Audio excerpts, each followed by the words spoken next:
Olá pessoal e sejam muito bem-vindos de volta ao nosso canal. Antes de mergulharmos no assunto incrivelmente fascinante, e devo admitir um tanto sombrio de hoje, eu quero tirar um momento para agradecer.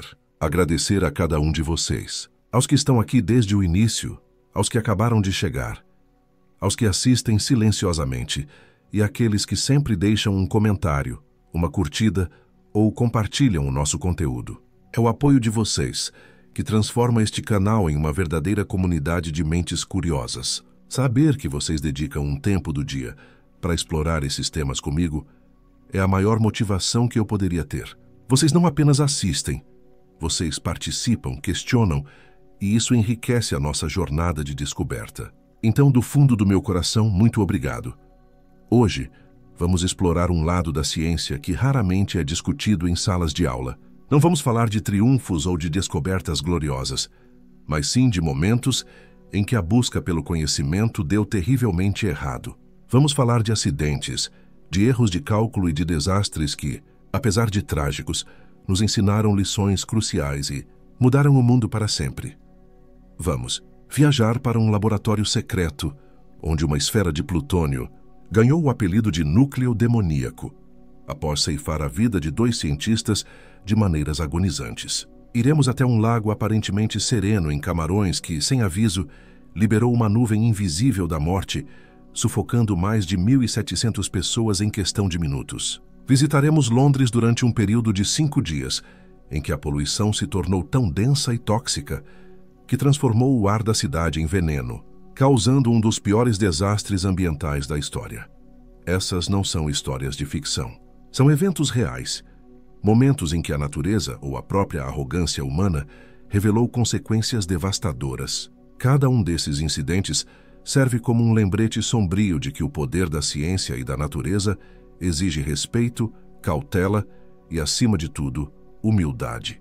São histórias de horror, sim, mas também são histórias de aprendizado. Elas moldaram regulamentos de segurança, impulsionaram novas áreas de pesquisa e mudaram fundamentalmente a nossa relação com a tecnologia e o meio ambiente. Então preparem-se, pois estas são as histórias perturbadoras dos acidentes científicos que abalaram o nosso mundo e nos forçaram a encarar as consequências inesperadas do progresso. Vamos começar. Assassinos invisíveis, o Lago News e o Grande Nevoeiro de Londres. Imaginem o perigo que não pode ser visto, que não pode ser ouvido. Um tipo de ameaça que chega em silêncio, sem alarde, e deixa um rastro de devastação. Hoje vamos falar de 2 desses assassinos invisíveis. O primeiro nos leva a Camarões, na África, para a beira de um lago de beleza enganadora. O Lago News. Aninhado na cratera de um vulcão adormecido, ele parecia um paraíso tranquilo. Mas nas suas profundezas, um perigo mortal estava se acumulando silenciosamente por décadas. O magma sob o lago liberava lentamente dióxido de carbono na água, que sob a imensa pressão das profundezas se dissolvia e ficava aprisionado. Era uma bomba relógio de gás. Na noite de 21 de agosto de 1986, algo desencadeou o desastre. Ninguém sabe ao certo o que foi. Talvez um pequeno deslizamento de terra, uma chuva mais forte ou um leve tremor. Mas foi o suficiente.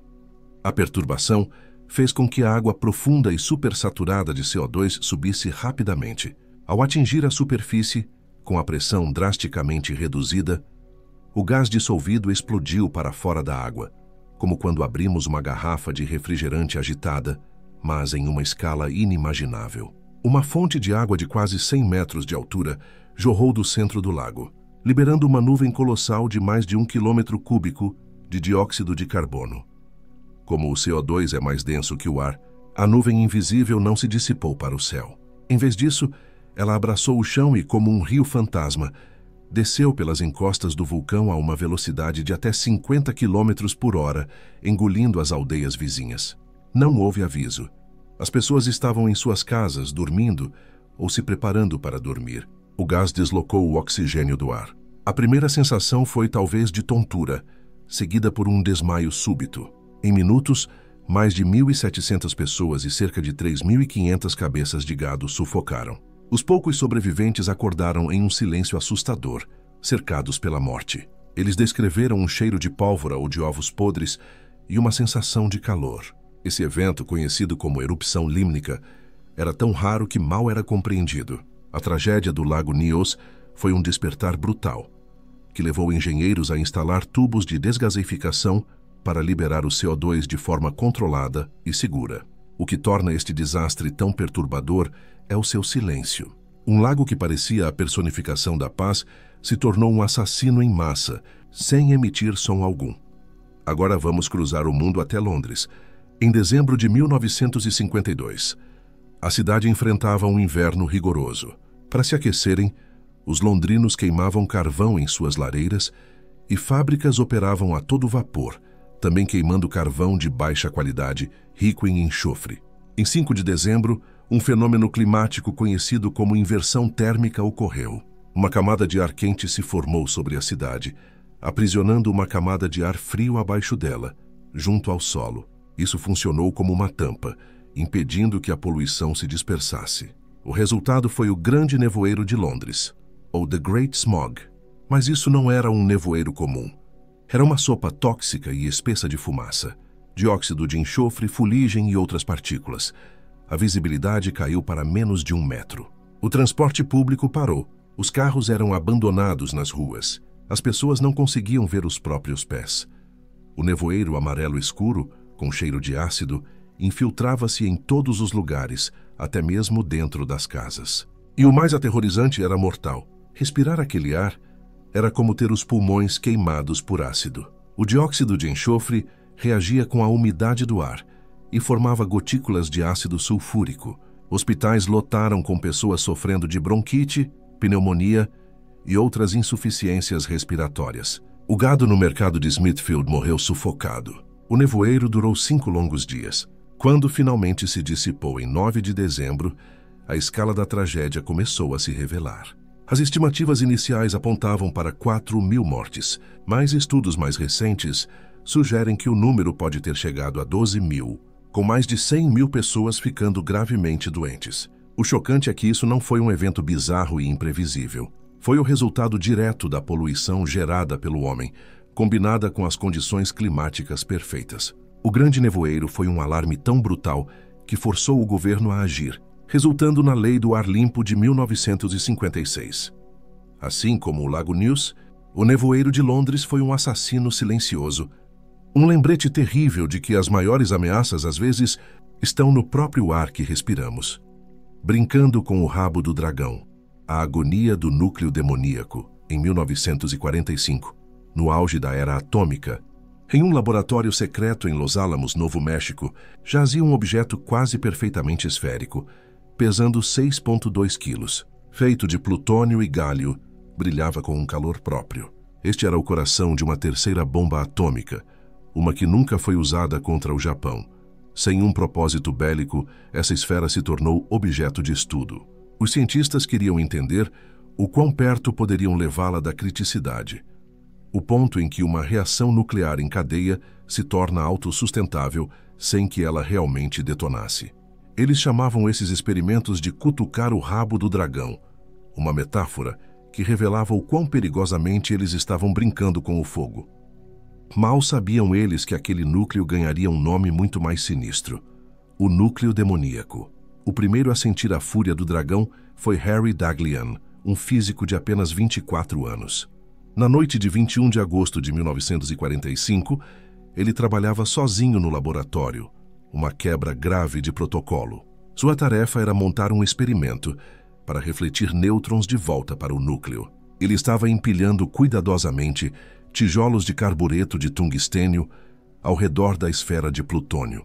Cada tijolo adicionado aproximava o núcleo da criticidade. Ele monitorava a atividade com contadores de nêutrons que clicavam cada vez mais rápido. Ao se preparar para colocar o último tijolo, sua mão escorregou.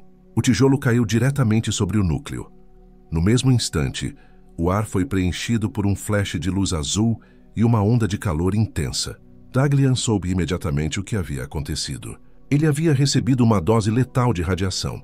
Em um ato instintivo, ele derrubou o tijolo da esfera, interrompendo a reação. Mas o dano já estava feito. Os 25 dias seguintes foram uma descida ao inferno. Sua mão, que esteve mais próxima do núcleo, inchou e ficou coberta de bolhas enormes. A pele começou a cair. Ele sofreu ondas de náuseas excruciantes, enquanto a radiação destruía suas células de dentro para fora. Seu corpo estava em guerra consigo mesmo. Ele entrou em coma e morreu menos de um mês depois, tornando-se a primeira vítima fatal de um acidente de criticidade. Poderíamos pensar que a morte horrível de Daghlian serviria como um aviso definitivo, mas em Los Alamos, a pressão para continuar os experimentos era imensa. 9 meses depois, em 21 de maio de 1946, o mesmo núcleo estava sendo usado em outro experimento de cutucar o rabo do dragão. Desta vez, o físico responsável era Louis Slotin, um canadense conhecido por sua audácia e talvez por sua imprudência. Ele estava demonstrando o procedimento para 7 outros colegas. O experimento de Slotin envolvia o uso de 2 meias esferas de berílio, um outro material refletor de nêutrons. Ele abaixava lentamente a meia esfera superior sobre o núcleo de plutônio, que estava apoiado na inferior. O objetivo era aproximar as duas partes o máximo possível, sem que se tocassem, para medir o aumento da atividade de nêutrons. A única coisa que impedia as duas metades de se fecharem completamente, iniciando uma reação em cadeia mortal, era a ponta de uma simples chave de fenda, que Slotin segurava com a mão. As regras exigiam o uso de calços para garantir uma separação segura, mas Slotin preferia fazer à mão livre, confiando em sua habilidade. Foi um ato de arrogância fatal. Sua mão escorregou. A chave de fenda escapou. As duas metades de berílio se fecharam. Novamente o flash de luz azul. A onda de calor. Os outros na sala viram a luz e sentiram o calor. Mas Slotin, que estava debruçado sobre o aparelho, foi atingido em cheio. Ao contrário de Daghlian, ele não estava sozinho. Em um ato de heroísmo desesperado, Slotin usou o próprio corpo como escudo e, com as mãos nuas, separou as metades de berílio, interrompendo a reação. Ele provavelmente salvou a vida de todos na sala, mas ele sabia que a sua estava acabada. Imediatamente, ele começou a se sentir mal com um gosto ácido na boca. Com uma calma assustadora, ele pegou um pedaço de giz e desenhou no chão a posição de cada pessoa na sala, para calcular a dose de radiação que cada um havia recebido. Ele estava certo sobre todos. Nos dias seguintes, ele sofreu um declínio ainda mais rápido e brutal do que Daghlian. Seu corpo inteiro se encheu de bolhas. Ele sofreu queimaduras internas massivas e um delírio mental completo. Louis Slotin morreu em agonia apenas 9 dias depois. Após a segunda morte, o núcleo demoníaco foi finalmente derretido. Os experimentos de criticidade manuais foram proibidos para sempre. A história desses 2 jovens cientistas é uma lição trágica sobre os perigos da arrogância, diante de forças que mal começávamos a compreender. Legado tóxico. Seveso. Minamata e Bhopal, a promessa do progresso industrial no século XX, trouxe consigo um lado sombrio. A ameaça de desastres químicos, muitas vezes causados por negligência, ganância e um profundo descaso pela vida humana e pelo meio ambiente. Vamos examinar 3 desses casos que deixaram cicatrizes permanentes em suas comunidades. Nossa primeira parada é em Seveso, Itália, em julho de 1976. Em uma fábrica de produtos químicos, uma reação em um reator saiu de controle. Uma válvula de segurança se rompeu, liberando uma nuvem espessa e branca no ar. Mas essa não era uma nuvem inofensiva. Ela continha TCDD, uma das formas mais potentes de dioxina, um subproduto tóxico da produção de um herbicida.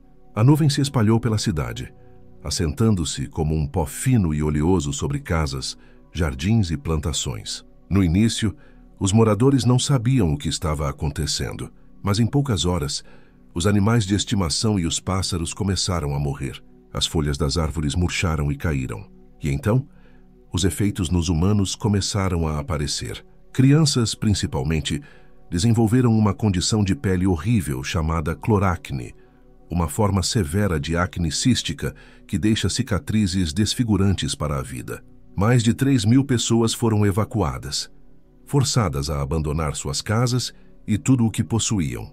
A terra estava tão contaminada que a camada superior do solo de vastas áreas teve que ser removida e enterrada em aterros selados. Os efeitos a longo prazo foram ainda mais insidiosos. Estudos posteriores mostraram um aumento nas taxas de certos tipos de câncer e outros problemas de saúde. O desastre de Seveso foi um choque para a Europa, levando à criação da Diretiva de Seveso, uma legislação rigorosa que obriga as indústrias a identificar e gerenciar os riscos de produtos químicos perigosos e a ter planos de emergência robustos. Agora, viajamos para o Japão, para a cidade costeira de Minamata, onde um envenenamento lento e silencioso se desenrolou por décadas. A partir da década de 1930, a Chiso Corporation, uma empresa petroquímica, despejou águas residuais industriais contendo metilmercúrio diretamente na baía de Minamata. O mercúrio se acumulou na cadeia alimentar, concentrando-se em peixes e mariscos, que eram a base da dieta local. As pessoas estavam, sem saber, se envenenando lentamente. Os primeiros sinais de uma doença estranha surgiram na década de 1950. As pessoas começaram a sofrer de danos neurológicos severos, tremores incontroláveis, perda de coordenação, dormência nos membros, visão e audição prejudicadas. Em casos graves, levava à insanidade, paralisia, coma e morte.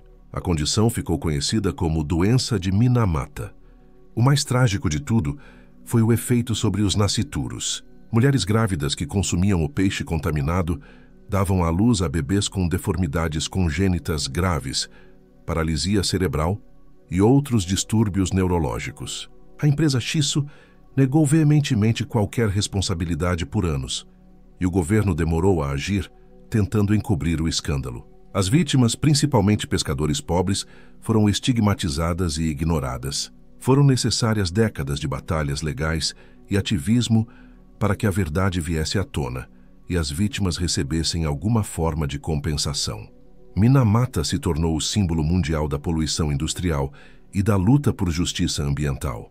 Nossa última e talvez mais terrível história nos leva a Bhopal, na Índia, na noite de 2 de dezembro de 1984. Em uma fábrica de pesticidas operada pela Union Carbide, uma subsidiária de uma empresa americana.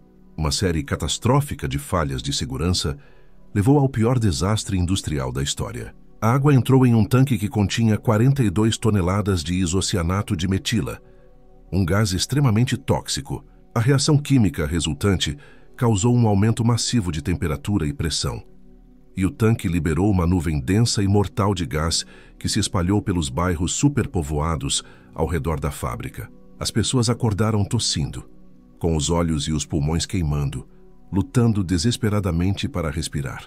O pânico tomou conta da cidade, enquanto milhares tentavam fugir no escuro. Estima-se que cerca de 3.800 pessoas morreram instantaneamente naquela noite, mas a tragédia estava longe de terminar. Nos dias e semanas seguintes, o número de mortos subiu para cerca de 15.000. O desastre foi resultado de uma combinação fatal de equipamentos obsoletos, treinamento inadequado e o desligamento deliberado de sistemas de segurança cruciais para economizar dinheiro. As consequências continuam até hoje. A área da fábrica nunca foi devidamente limpa, envenenando o solo e a água. Gerações nasceram com doenças crônicas, problemas respiratórios e defeitos congênitos. A batalha legal por compensação se arrastou por décadas, com pagamentos considerados insultuosamente baixos. Bhopal não foi apenas um acidente, foi uma tragédia anunciada, um exemplo devastador de como a negligência corporativa pode resultar em sofrimento humano em uma escala quase incompreensível.